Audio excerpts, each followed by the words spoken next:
ప్రభు అయిన యేసుక్రీస్తు వారి అతి శ్రేష్టమైన నామంలో అందరికీ ప్రైజ్ ద లార్డ్. ఈరోజు దేవుని వాక్యము, దేవుని ప్రేమించు వారికి అనగా ఆయన సంకల్పం చొప్పున పిలువబడిన వారికి మేలు కలుగుటకై సమస్తమును సమకూడి జరుగుచున్నవని ఎరుగుదుము. రోమీలకు రాసిన పత్రిక 8వ అధ్యాయము 28వ వచనం.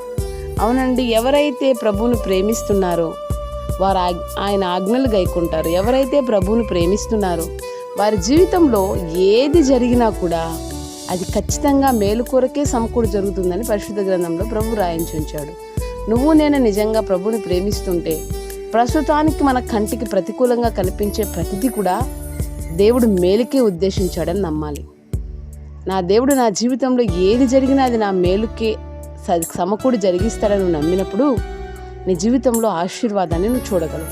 ప్రస్తుతం ఉన్న పరిస్థితులు చూసి కంగారు పడొద్దు, కృంగిపోవద్దు. దాని వెనకాల దేవుడు మేలు ఉంచాడు. దేవుడు ఈ మాటలు దీవించునుగాక. ఆమేన్.